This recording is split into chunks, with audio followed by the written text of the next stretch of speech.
as I was saying, general situation and what influences it. These are read as if they're the same card. What they're saying is that cooperative work with other people in order to reach a common goal, a successful project or business venture, but not really, say, like a job where somebody is above you. You have to be your own motivation. In some cases, this can refer to a coup or a conspiracy, but whatever it is, it will involve learning and or traveling. Neither one of those are in any way to be taken as metaphoric. Learning is usually, say, like word of mouth or job instruction or something of that sort. It's not like a cosmic life lesson. And travel is from point A to point B. Sometimes this card would, for example, talk about going to college. But since this is concerning a cooperative work with other people, it's clearly not college. But that's just an example. Here is the question or questioner, the Queen of Cups. This is saying that right now you're being too sensitive. Your heart is too much on your sleeve. Need to harden yourself, emotionally speaking, sort of toughen yourself up a bit. Don't let things get to you so much.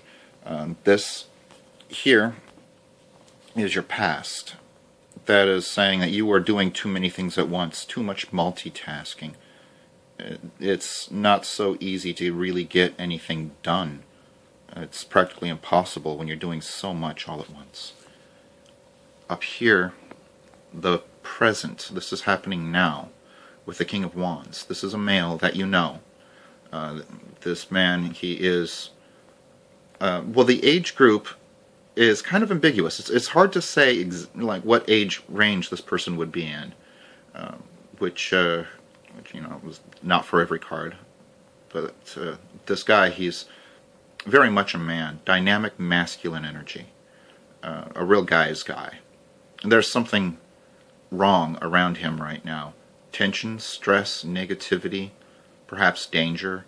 Now, I can't tell for certain if this is between the two of you, or if perhaps this fella is having problems and you are close to this guy, so his problems are kind of your problems. Here is your future. Or, of course, the problems could absolutely be between the two of you, or it could just be that. And this card here is your future. The King of Swords is a man usually no younger than 25, but the age can go all the way up to the grave. In fact, usually not too much younger than 30, but never younger than 25. A man of this ilk is intellectual, a teacher or teacher-type figure. He's considered to be wise and or learned, fair, balanced. He is a positive influence in your future. He is a good person for you to know. Now,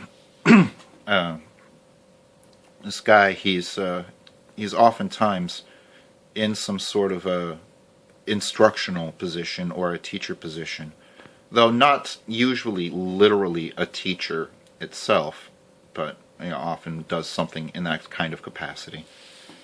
Here's a midpoint from the present to the future. This card is the Seven of Swords. This card talks about, well, basically mental stimulation, stimulating your mind in a way that you like. This is not so much about learning as what it is applying that which you have already learned, honing your skills, sharpening yourself, that kind of thing. That is now, or soon to now, a big part of your life. This card right up here, the Ace of Swords, this represents your home life.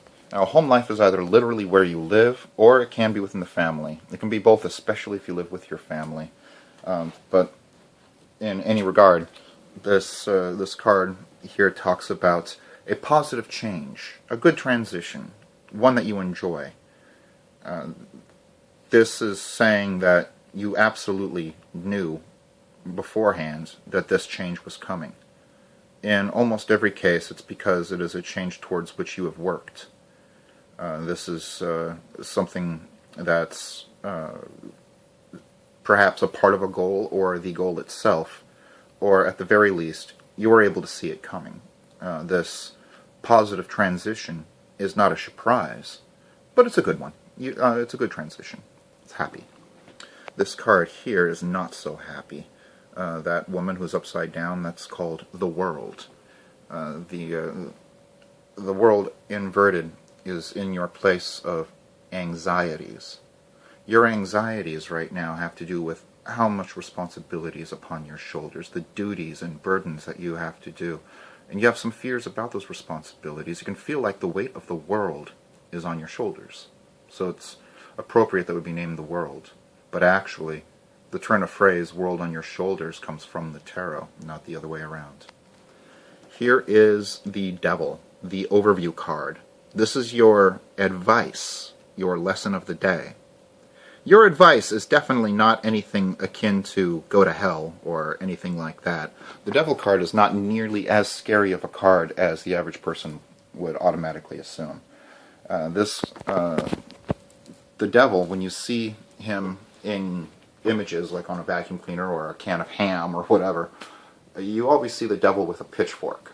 And there's a reason for that. We used to put images in the tarot deck that would help the diviner, the tarot reader, remember what that card means.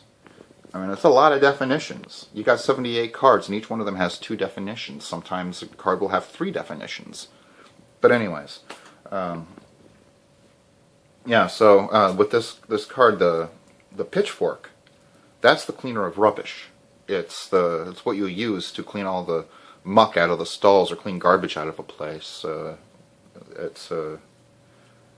It's saying that you have a pitchfork, and now is the time to use it.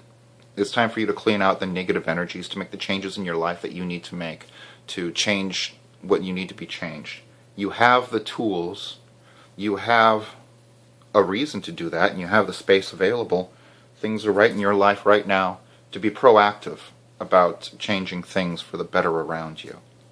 That advice might be a no-duh thing. It might be something that you're already doing, but it's good to have some affirmation. Now at this point, oh no, never mind.